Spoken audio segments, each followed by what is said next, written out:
আমাদের পরের টপিকটা হচ্ছে ঘাত বল। তো ঘাত বলের সংজ্ঞাটা আসলে খুব ইম্পর্টেন্ট।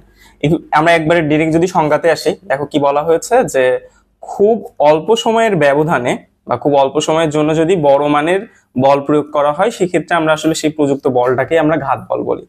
তো ঘাত বলের উদাহরণগুলো কিন্তু খুব ইম্পর্টেন্ট আমাদের জন্য, আর সংজ্ঞাটাও খুব ইম্পর্টেন্ট। খুব অল্প সময়ের ব্যবধানে যদি তুমি আসলে একটা প্রযুক্ত বল দাও, তখন আসলে ঘাত বলটা হয়। তো এই কোশ্চেনটা ডেন্টাল 18-19-এর একটা কোশ্চেন, ঠিক আছে? ডেন্টাল 18-19 এবং 21-22 দুইবার এসছে, তার মানে বুঝতেই পারছো কত ইম্পর্টেন্ট। আর একই সাথে কিন্তু এইচএসসির জন্য কিন্তু খুব ইম্পর্টেন্ট একটা কোশ্চেন, যে খুব অল্প সময়ের জন্য বড় মানের বল যদি তুমি প্রয়োগ করো, তখন আসলে সেই বলটাকে আমরা ঘাত বল বলি। তো যেটা বলছিলাম যে এইটার উদাহরণটা কিন্তু খুব ভালো করে পড়তে হবে। এর উদাহরণ কি হতে পারে, যেমন আমরা ক্রিকেট বল তো সবাই চিনি, আমরা ক্রিকেট খেলা দেখি সবাই। তো আমরা ব্যাট দিয়ে যখন আসলে বলকে আঘাত করি, আমরা কি অনেক সময় ধরে আঘাত করি? না, আমরা কিন্তু খুব অল্প সময়ের ব্যবধানে আঘাত করি। তার মানে আসলে এই যে ক্রিকেট খেলার যে উদাহরণটা দিলাম, যে ব্যাট বলের যে উদাহরণটা দিলাম, এটা কিন্তু আসলে ঘাত বল। একই সাথে দেখো এই জায়গাটাতে আমাদের টেনিসের উদাহরণ দেওয়া আছে। তো র্যাকেট, টেনিস এগুলো কিন্তু একই উদাহরণ, ঠিক আছে? কিন্তু একটা ইন্টারেস্টিং উদাহরণ দেওয়া আছে, একটু খেয়াল করে দেখি আমরা। সেটা হচ্ছে ইলেকট্রিক সুইচ। এই জায়গার এই পয়েন্টটা কিন্তু খুবই ইম্পর্টেন্ট, যে ইলেকট্রিক সুইচ অফ বা অন করা হয় তখনই ঘাত বল ক্রিয়া করে, ঠিক আছে? তাহলে এইটা কিন্তু ভেরি ইম্পর্টেন্ট একটা পয়েন্ট, যে ইলেকট্রিক সুইচের ক্ষেত্রে কিন্তু আসলে আমাদের কি কাজ করে ভাইয়া? ঘাত বল কাজ করে। এটা একটু আমরা দেখবো, ঠিক আছে? এর পরবর্তীতে চলে আসি বলের ঘাত। ঘাত বল, বলের ঘাত, এটা নিয়ে সবসময় আমাদের সবার কনফিউশন থাকে। এটাকে বলা হয় হচ্ছে impulse of force, English term. English টার্মগুলো তোমরা একটু পড়বা, হ্যাঁ, বাংলা টার্মের সাথে সাথে। তো দেখো এখানে আমাদের সংজ্ঞা যদি আমরা পড়ি, সংজ্ঞাটা বলা হয়েছে যে কোনো বল এবং বলের সাথে যে ক্রিয়াকালের গুণফল, সেটাকে আমরা বলবো হচ্ছে বলের ঘাত। তো সংজ্ঞা অনুসারে আসলে সূত্র, যে সমান সমান এফ গুণিত টি। এই সূত্রটা তাহলে আমরা মনে রাখবো, যে সমান সমান এফ গুণ টি।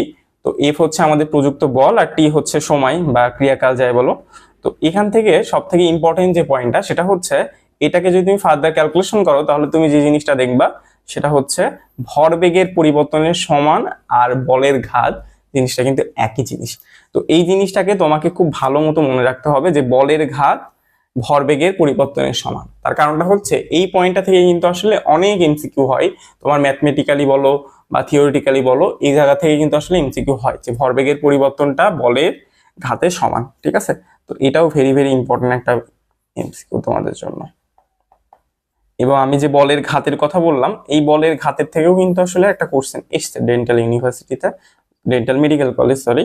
এটাও কিন্তু 18-19-এর একটা কোশ্চেন, ঠিক আছে? তো এটা একটু দেখে ফেলবা, যে দুইটা সংজ্ঞাটাই কিন্তু ইম্পর্টেন্ট, তার মানে দুইটা জায়গা থেকে কোশ্চেন কিন্তু এসছে বিগত সালগুলোতে। আচ্ছা, এরপরে আমরা যে জিনিসটা দেখবো, সেটা হচ্ছে বলের ঘাত এবং ঘাত বলের মধ্যে কি কি পার্থক্য আছে।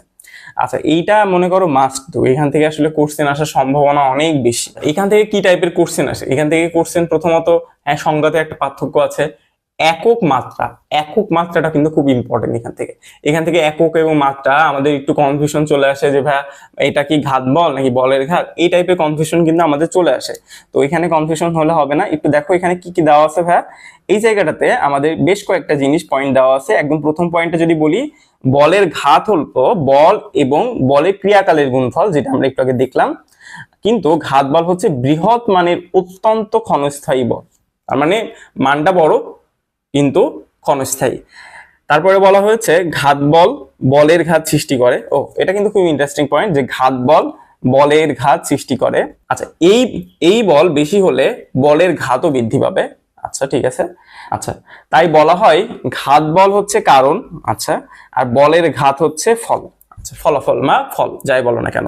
তার মানে আমরা বুঝতে পারলাম ঘাত বল এই জিনিসটাকে বলা হবে আমাদের কি, ঘাত বলকে বলবো আমরা কারণ, আর এই বলের ঘাতকে আমরা বলবো হচ্ছে ফল। এই জিনিসটা আমরা একটু মনে রাখবো। তারপরে আমাদের একক দেওয়া আছে, যেমন হচ্ছে বলের ঘাতের একক, ভরবেগের একক দেওয়া আছে। আমি এই জায়গাটাতে একবারে লিখে রাখছি যে ঘাত বলের মাত্রা হচ্ছে ml/2 এবং বলের ঘাতের মাত্রা হচ্ছে ml/1, এবং দুইটার একক আমি মেনশন করে দিয়েছি। একটা হচ্ছে kg metre per second square, যেটা কিনা হচ্ছে ঘাত বলের মাত্রা তোমার একক, এবং বলের ঘাতের একক হচ্ছে কেজি মিটার পার সেকেন্ড, ঠিক আছে? এই দুইটা জিনিস আমরা খুব ভালোভাবে মাথায় রাখবো, এবং এটা ভেরি ভেরি ইম্পর্টেন্ট তোমাদের জন্য, ঠিক আছে? একক এবং মাত্রা, এবং এখান থেকে কোশ্চেন আসার সম্ভাবনা সব থেকে বেশি। আর তোমরা হচ্ছে পার্থক্যগুলোও একটু ভালো করে পড়ে রাখবা, অনেক সময় বহুপদীতে কিন্তু এই পার্থক্যগুলো থেকে কিন্তু কোশ্চেন আসতে পারে, ঠিক আছে? এরপরে ডিরেক্টলি আমরা চলে আসবো হচ্ছে এখানে আমরা একটা ম্যাথমেটিক্যাল প্রবলেম দেখবো। এটা আমাদের জন্য খুব ইম্পর্টেন্ট একটা পয়েন্ট, যে এই জায়গার এই কোশ্চেনটা একটু খেয়াল করে দেখো, যে বলা হচ্ছে 10 কেজি ভরের পরন্ত বস্তু ত্বরণ কত যখন বাতাসে বাধা আছে। দেখো এই কোশ্চেনটা কত জায়গায় এসছে, প্রথমত ডুয়েট অ্যাডমিশন টেস্ট 14-15-তে এসছে, আবার তোমার হচ্ছে জাহাঙ্গীরনগর ইউনিভার্সিটি 22-23-এ এসছে, তারপরে তোমার হচ্ছে রাজশাহী ইউনিভার্সিটিতে এসছে। তার মানে এই কোশ্চেনটা কিন্তু ইম্পর্টেন্ট, তোমাদের বোর্ডেও কিন্তু আসতে পারে এই টাইপের কোশ্চেন। তো এখানে আমাদের কি বলছে, এখানে আমাদের আসলে বাতাসে বাধাটা দেওয়া আছে এক্সট্রা করে 78 নিউটন। তো আমরা চাইলে এটা এইভাবে মনে রাখতে পারবো যে সামেশন এফ সমান সমান এম এ, এটা আমরা সবাই জানি। তো এই জায়গাটাতে কিন্তু আসলে পরন্ত বস্তু, তাই না? তো পরন্ত বস্তু তাহলে আমরা এম জি চিন্তা করব, এম জি মাইনাস বাতাসের বাধা, বাতাসের বাধা, বাতাসের বাধা সমান সমান আমরা এম এ লিখতে পারবো। আচ্ছা, আমি এই জায়গাটাতে বাতাসের বাধাটা কেন মাইনাস করলাম, কারণ সবসময় বাধা জিনিসটা কি গতির বিপরীতে কাজ করে না? তো পরন্ত বস্তু নিচের দিকে পড়তেছে, বাতাসের বাধা তাহলে বিপরীত দিকে কাজ করবে ডিরেকশনের কারণে, কিন্তু আমি এখানে এম জি মাইনাস বাতাসের বাধা ইকুয়াল টু এম এ লিখলাম। তাহলে এখান থেকে তুমি ইজিলি এই এ এর মানটা কিন্তু তুমি বের করতে পারবে, এখান থেকে ইজিলি এ এর মানটা কিন্তু বের করতে পারবো। আমাদের কিন্তু আসলে পরন্ত বস্তু ত্বরণ নিচে আছে, ঠিক আছে? তো আমরা এখান থেকে ত্বরণটা বের করতে পারবো। তো এই অঙ্কটা বেশ ইম্পর্টেন্ট ছিল এমসিকিউ এর জন্য, এটা তোমরা একটু দেখবা, ঠিক আছে? তাছাড়া আমরা একটু আগে এই যে ভরবেগের পরিবর্তন বলরের হাতে সমান, এই জিনিসটা দেখলাম, এখান থেকেও কিন্তু আসলে কোশ্চেন আসতে পারে এই টাইপের ম্যাথমেটিক্যাল থেকে, সেটা আমরা পরবর্তীতে দেখবো, ঠিক আছে? আচ্ছা, এরপরে আমরা চলে আসবো হচ্ছে 4.6.1-এ।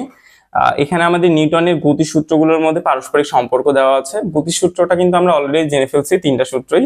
তারপরেও এখানে আমাদের কিছু সম্পর্ক দেওয়া আছে, যেমন দ্বিতীয় সূত্র এবং প্রথম সূত্রের মধ্যে একটা সম্পর্ক স্থাপন করা হয়েছে। তো এখানে একদম লাস্টের লাইনটা একটু খেয়াল করে দেখো, কি বলা হয়েছে, যে এফ শূন্য হয় সেক্ষেত্রে এও শূন্য, যদি বাইরে থেকে প্রযুক্ত বল না হয় এফ শূন্য হলে এও শূন্য, এটা একটু মনে রাখবা। আচ্ছা, পরের লাইনটা একটু খেয়াল করে দেখি, এই জায়গাটাতে আমাদের বস্তুর ভর শূন্য হয় না, আমরা জানি, সবাই জানি বস্তুর কোনো না কোনো ভর তো থাকে। তো এম নট ইকুয়াল টু 0, সুতরাং এ সমান সমান আমরা জানি হচ্ছে যদি আমরা বেগকে টাইমের সাপেক্ষে ডিফারেন্সিয়েট করি ত্বরণ পাই। তো আমরা এখানে দেখতে পাচ্ছি এ সমান সমান dv by dt equal to হচ্ছে 0, অর্থাৎ ভি এখানে ধ্রুবক। আচ্ছা, তার মানে আমি বোঝাতে চাচ্ছি এই জায়গাটাতে যদি আসলে ত্বরণ শূন্য হয়, তার মানে বোঝাচ্ছে বেগ হচ্ছে এখানে ধ্রুবক। এই লাইনটাও আমরা একটু মনে রাখার চেষ্টা করব, এখান থেকেও আমাদের এমসিকিউ কিন্তু আসতে পারে। তো এই দুইটা লাইন, আমরা এই দুইটা লাইন যদি একটু মাথায় রাখতে পারি, তাহলে আমাদের দেখা যাচ্ছে এমসিকিউতে আসলে আমরা খুব ইজিলি অ্যান্সার করতে পারবো, ঠিক আছে? আচ্ছা, এরপরে চলে আসি, এরপরে আমাদের প্রথম সূত্র এবং তৃতীয় সূত্রের মধ্যে সম্পর্ক। এই জায়গা থেকে আমরা যে জিনিসটা পড়তে পারবো, যে ভরবেগ পি সমান সমান এম ভি, এটা হচ্ছে ধ্রুবক থাকে, এটা আমরা পড়তে পারবো। এরপরে আরেকটা ইম্পর্টেন্ট পয়েন্ট, সেটা হচ্ছে ক্রিয়াবল ইকুয়াল টু প্রতিক্রিয়া বল। তো ক্রিয়াবল ইকুয়াল টু প্রতিক্রিয়া বল আমাদের বলা হয় ক্রিয়া প্রতিক্রিয়ার মধ্যে মধ্যবর্তী কোণ কত। তো ক্রিয়া বল মনে করো আমি বললাম এটা হচ্ছে F1 বল, আর প্রতিক্রিয়া বল মনে করো এর ঠিক বিপরীতে কাজ করছে কিন্তু সমান বল, ঠিক আছে? এটা আমি F1 ড্যাশই দিলাম, F1 ড্যাশ দিলাম, দুইটাই মনে করো সমান বল। এদের মধ্যবর্তী কোণ কিন্তু 180 ডিগ্রি, এদের মধ্যবর্তী কোণ কত? 180 ডিগ্রি, ঠিক আছে? তো ক্রিয়া প্রতিক্রিয়ার মধ্যবর্তী কোণ 180 ডিগ্রি, এটা কিন্তু বেশ আসে পরীক্ষাতে, যেটা কিনা আমরা এখানেই দেখতে পাচ্ছি যে F1 equal to minus F2, এটা দ্বারা বোঝাচ্ছে দুইটা বলই সমান কিন্তু বিপরীতমুখী, ঠিক আছে? আচ্ছা, এরপরে আমরা নিউটনের গতিসূত্রের ব্যবহার দেখবো ডিরেক্টলি। তো দেখো, নিউটনের গতিসূত্রের ব্যবহার দেখার জন্য আমাদের আসলে এত বিস্তারিত পড়ার দরকার নেই এমসিকিউ এর জন্য, আমরা একটু পয়েন্টগুলো একটু মনে রাখার চেষ্টা করবো এমসিকিউ এর জন্য শুধুমাত্র। যেমন এখানে আমরা যদি নিউটনের ঘোড়ার গাড়ির চলা, শুধুমাত্র পয়েন্ট, ঠিক আছে? এই জায়গাটাতে পয়েন্ট পড়বো, শুধুমাত্র পয়েন্টগুলো একটু ভালো করে পড়বো, অর্থাৎ হেডলাইন যেগুলা, যেখানে যেখানে হেডলাইন আছে সেই হেডলাইন গুলো খুব ভালোভাবে পড়তে হবে, কারণ হেডলাইন থেকে কিন্তু এমসিকিউ ডিরেক্টলি তুলে দেয়, ঠিক আছে? যেমন ঘোড়ার গাড়ি চলা এখান থেকে, তারপরে তুমি যদি নৌকার গুণ টানার কথা বলো, তাই না? এই পয়েন্টগুলো পড়বো উদাহরণ হিসেবে, শুধুমাত্র আমরা পয়েন্ট যদি পড়ি। তবে এখান থেকে একটু বোঝার আছে, এটা একটু খেয়াল করে দেখো, যদি এইটা এফ বলে আমরা যদি আসলে গুণ টানি, সেক্ষেত্রে দেখো এটাকে আমরা বলতে পারবো এফ কস থেটা, আর এটাকে আমরা বলতে পারবো হচ্ছে এফ সাইন থেটা, তাই তো? আচ্ছা, এখানে দেখো, এখানে এফ কস থেটার কাজটা কি? এফ কস থেটা হচ্ছে নৌকাকে সামনের দিকে এগিয়ে নিয়ে যায়, আর এফ সাইন থেটা নৌকার পাড়ের দিকে টানে, ঠিক আছে? এই দুই রকম কাজ, এই দুইটা কাজটা আমরা একটু দেখে নেব, এখান থেকেও আমাদের কিন্তু এমসিকিউ কোশ্চেন আসতে পারে। তো এখানে আমাদের বলা হয়েছে যে থেটা এর মান যত কম হবে, এফ সাইন থেটার মান কম হবে, এবং এফ কস থেটার মান বেশি হলে নৌকা খুব দ্রুত সামনের দিকে এগিয়ে যাবে। এই লাইন পর্যন্ত একটু দাগিয়ে রাখতে পারো, এখান থেকে আসলে আমাদের কোশ্চেন হতেই পারে, যেমন হচ্ছে গুণ যত লম্বা হওয়া সম্ভব, মানে মানে কি করলে আসলে নৌকাটা সামনের দিকে ইজিলি এগিয়ে যাবে, সেটা নিয়ে আমাদের আসলে এই লাইনটা একটু দাগিয়ে রাখতে পারবো, যে নৌকার গুণ যত লম্বা হবে, থিটার মান যত কম হবে, এবং এফ কস থিটার মান যত বেশি হবে, তত নৌকা সামনের দিকে এগিয়ে যাবে। ঠিক আছে, এখানে 3টা পয়েন্ট আছে, 3টা পয়েন্টই একটু দেখার চেষ্টা করবা। ঠিক আছে, আচ্ছা এরপরে দেখো আমাদের কি উদাহরণ দেওয়া আছে, যে অ্যাথলেটের লং জাম্প, এটা আমরা দেখাবো পয়েন্ট হিসেবে। তারপরে আমরা বন্দুক থেকে গুলি ছোড়া, এটা আমরা দেখতে পারবো। তবে এখান থেকে কিন্তু আসলে আমাদের এমসিকিউটা সব থেকে বেশি আসে, যে এবং এটা কিন্তু আমরা 9-10-এও করছি, তাই না? গুলি এবং বন্দুকের যে অঙ্কগুলা, এখান থেকে কিন্তু কোশ্চেন আসে। তো সেক্ষেত্রে আমরা পশ্চাৎ বেগ নির্ণয় করতে বলতে পারে, অথবা তোমার হচ্ছে তোমার দেখা যাচ্ছে বন্দুকের শুধু বেগ নির্ণয় করতে বললো। তো যদি পশ্চাৎ বেগ বলে দেয়, সেক্ষেত্রে আমরা যে কাজটা করব, আমরা নেগেটিভ যে মানটা, সেই মানটাকে আমরা অ্যাভয়েড করব, কারণ পশ্চাৎ বেগ নিজেই কিন্তু একটা নেগেটিভ। ঠিক আছে, আর যদি বলা হয় যে না শুধুমাত্র বেগ নির্ণয় করো, দেখা যাচ্ছে আমাদেরকে বললো যে বন্দুকের বেগ নির্ণয় করো, সেই ক্ষেত্রে আমরা যেটা নেগেটিভ সেটা আমরা নিব। আর যদি বলা হয় যে না পশ্চাৎ বেগ নির্ণয় করো, সেই ক্ষেত্রে কিন্তু আমরা পজিটিভ মানটা নিব। ঠিক আছে, তো এটা একটু আমরা মাথায় রাখবো, এই জায়গা থেকে কিন্তু আমাদের কোশ্চেন আসতে পারে। আচ্ছা, এখানে আমাদের বেশ কয়েকটা পয়েন্ট দেওয়া আছে, এই পয়েন্টগুলো একটু দেখে নিও তোমরা, এটা আহামরি তেমন কিছুই না। এরপরে হচ্ছে পাখি আকাশে ওড়ার উদাহরণটা দেখতে পারো তোমরা। তো পাখি আকাশে ওড়ার এই ব্যাপারটা আমরা ভেক্টর চ্যাপ্টারেও কিন্তু দেখছি, তাই না? ভেক্টর চ্যাপ্টারেও কিন্তু আসলে পাখি আকাশে ওড়া থেকে আসলে অনেক টাইপের কোশ্চেন কিন্তু আসে। তো সেটা আসলে আমাদের এমসিকিউর জন্য খুব বেশি ইম্পর্টেন্ট না, শুধু পয়েন্ট যদি জানা থাকে তাহলেই হবে, সমস্যা নেই। এরপরে আমাদের মহাশূন্যযানের যে অভিযান তথা রকেটের গতি, এটা আমরা পড়বো। আচ্ছা, এখানের থেকে আসলে আমাদের অনেকগুলো এমসিকিউ কিন্তু পড়তে হবে। যেমন এখানে দেওয়া আছে যে জ্বালানি হিসেবে রকেট সাধারণত তরল হাইড্রোজেন এবং দহনের জন্য তরল অক্সিজেন থাকে। এখান থেকে কিন্তু আসলে কোশ্চেন আসতে পারে, এটা ভেরি ভেরি ইম্পর্টেন্ট।